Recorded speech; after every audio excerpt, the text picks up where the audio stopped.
Remember, you can also tweet a question, hashtag SBFF. Spencer Gillis.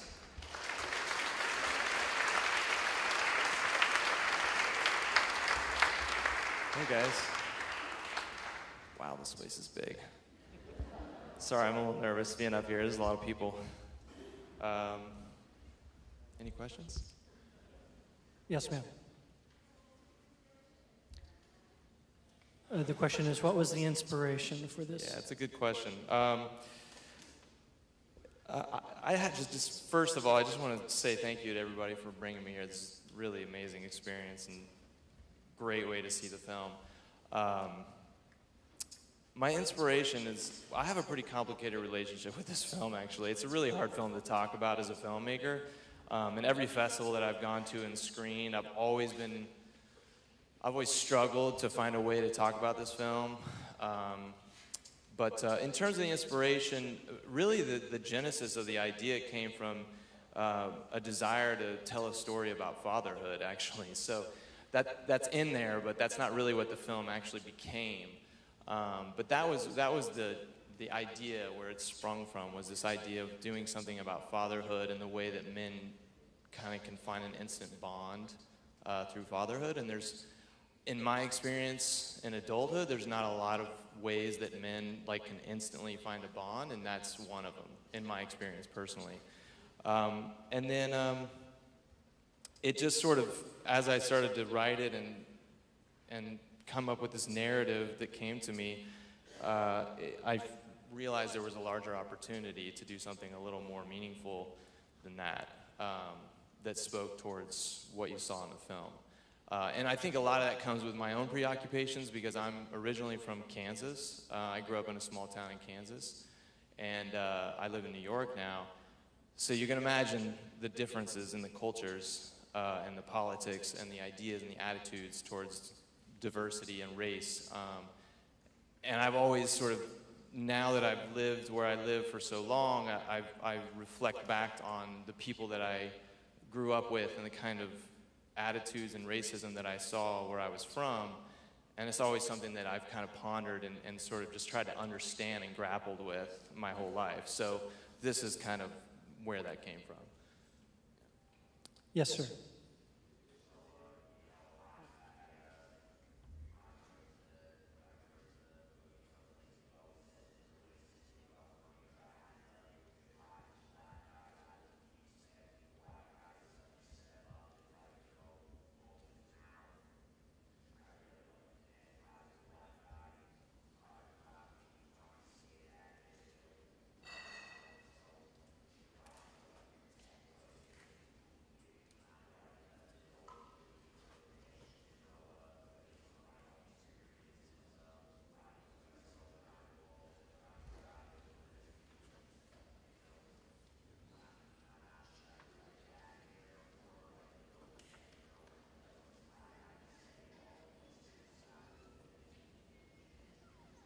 Right, so the gentleman was commenting on how if he were in the black man's role, he would probably have responded in a similar way and just wouldn't expect any help. And if he was in the other man's role, he'd probably try to leave quietly as he did. What is your feeling about that? What do you take from that? Yeah, I mean, I think the type of work that I'm trying to do in both this film and my previous film is I'm attempting to try to leave it open somewhat to your interpretation, but also to challenge you as an audience member and kind of put you in someone's shoes in a dilemma and make you kind of think about, damn, what would I do in that case? We all want to be the hero, we all want to be the guy that does the right thing. But in the end, when if the film makes you reflect a little bit deeper than that, you kind of know that you might not do the right thing. And to me, that's the whole point of these films. It's not I'm not trying to make a statement about race necessarily that we don't already know is going on in the world.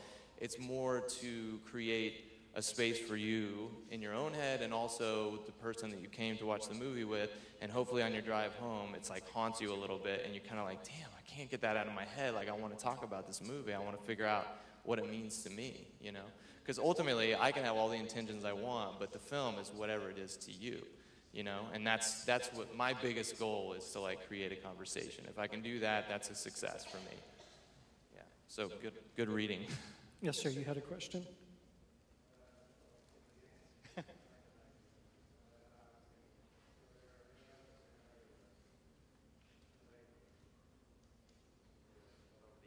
Yeah, were there other scenarios, possible endings other than this one? I did so many rewrites, I honestly don't remember at this point. I wrote this like a year and a half ago. I don't think so. I mean, I always knew he was going to leave. That was for certain. It was more a matter of like the mechanics of how exactly it was going to happen and whether he was going to say anything. Originally, he just left and there was no dialogue. But then I added this line at the end where he sort of tries to implicate him by saying, hey, you forgot your broom. And I like the way that plays. There's a certain irony that I like about that. But no, it was always meant to be the way that it ends in some shape or form. Yes, ma'am, you have a question?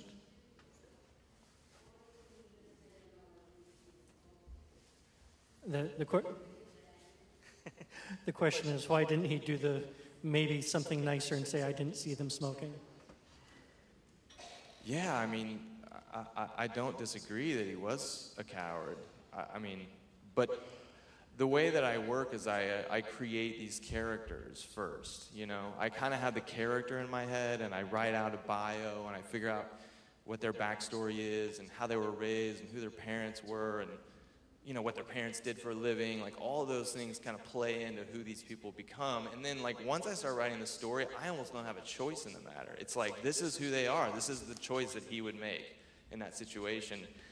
And I wouldn't be true to the character if I had him do anything else. You know what I mean? So he was, I mean, you could read it that he was a coward, or you could read it that he's a product of American culture and of self-preservation. I mean, that's like the sort of American individualism is sort of like at its peak is kind of where we are today, I think, or in my opinion.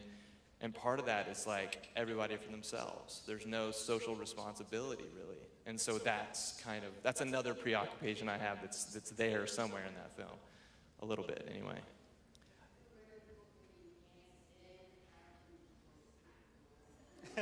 Have I read a book? Oh, I've seen many films that way. Yeah. Yeah, but you still kind of want to go along with them though. That's the interesting part, right? No? For me, I do. I mean, like the anti-heroes, you know? The people that are kind of like, they do things that morally are just like, how could you do that? But they're still really compelling to watch, you know? So that's kind of, I don't know, it's a human nature thing, I think. It's like we see a little bit of that darkness in ourselves, I think. So we have a question from Twitter. Did you plan for it to be snowing in that scene when they're exploring, or was that serendipity?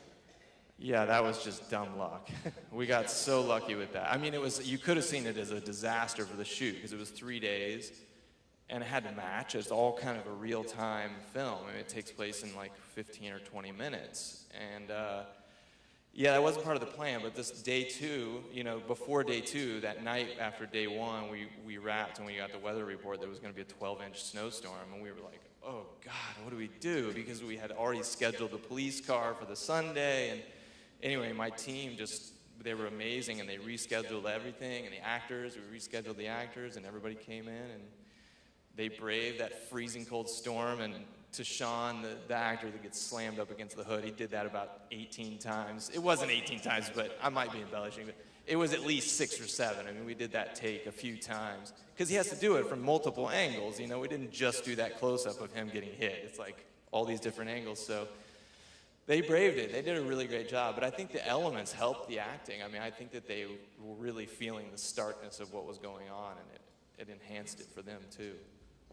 Other questions? Yes, sir.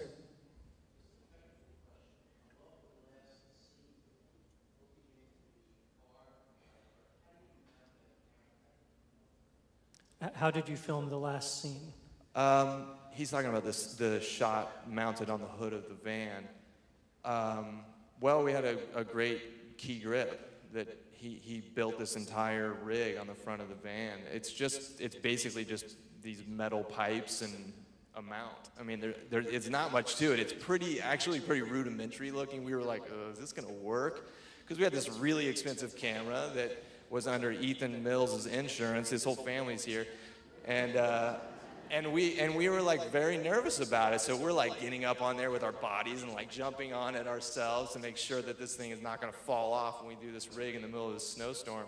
But it held, and we only I think we did the shot 4 times, maybe 3, not very many, because we run out of time, and everything was natural daylight, and the days were like 8 hours long, which, as you know, in production, 8 hours is not very much time to shoot. So, but it worked. It worked really well. Yeah, it was a beautiful shot. You can thank my cinematographer, Ludovic Latte, for that one. He's a genius. He's amazing.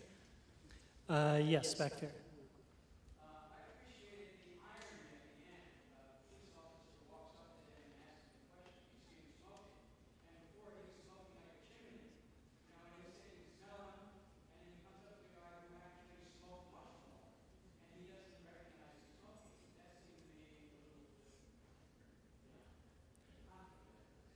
Yeah. So there's a statement about the fact that the police officer doesn't seem to recognize that he's probably smoked more substance than the other fellow who he has up against his hood.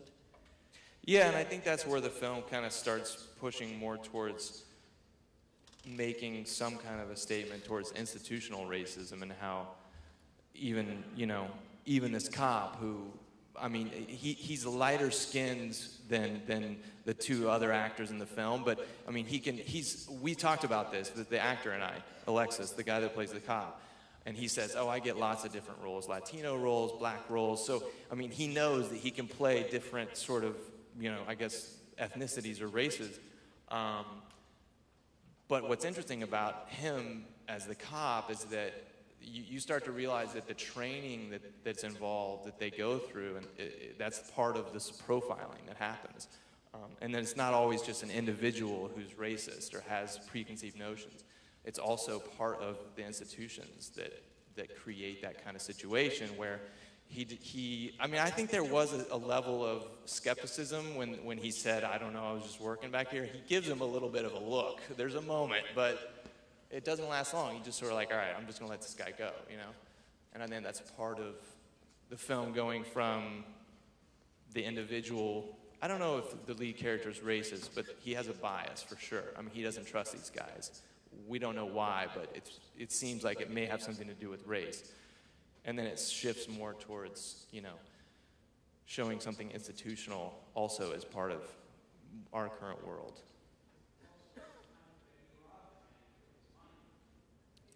Yeah, that's really funny because he mentioned that the guy takes the money from the actor. That was completely, I didn't even know that was happening when we were shooting. It just turned out that way. Like, originally it was written in the script that he throws everything on the ground when he pulls it out of his pockets. But then when it started raining or snowing, we had borrowed props. I work on Orange is the New Black, and we had borrowed props from the prop master at Orange is the New Black. Gave us fake money. They rolled us all these fake joints. They gave us the outfit for the police uniform. Because I just pulled a lot of favors to get the film made, and so I couldn't just throw this prop money on the ground that was going to get soaking wet, and we can't just give it back to the prop master. So I was like, all right, I don't know. And the actor just took the initiative and put it in his pocket. And honestly, there was so much going on that I didn't even think about it. And once we started editing the film, so many people have picked up on that, especially when we screen it on a big screen. People are always like, but it's so wrong. He took the guy's money. And I'm like, man, that was totally an accident. But it's interesting. I mean, these are the things that happens in films, that people like, you get something from that, and it does change the story. I mean, there's no doubt about it. But it wasn't intentional, so. But yes, it is, I mean, I've read stories actually since making this. I've read some stories about that. That's actually a problem, because people, what are they gonna do if a cop robs them? Like, what are they gonna, what are they gonna do? What are you gonna do to the cop, so. Can you tell us what your next project is? I'm writing a few different things. I have a feature script that I've been working on. It's a future dystopian script. that I'm really excited about, and I think I'm going to try. It's the first film that I've actually started with the feature idea, and I'm going to try to go back and create a short out of it, whereas I did these 2 shorts completely self-contained. And that was kind of like, after I made them, I was like, oh, that was kind of a mistake, because now everybody like kind of wants to see the bigger version of this, and I have no plans on making a feature out of that. But yeah, so that's kind of what I'm working on now. I'm trying to do a feature next if I can. But I'll probably do 1 short to like a proof of concept for that film, hopefully. It's all about the money, Let's thank Spencer Gillis. Thank you. Thanks, guys. This is really awesome. Thank you, guys.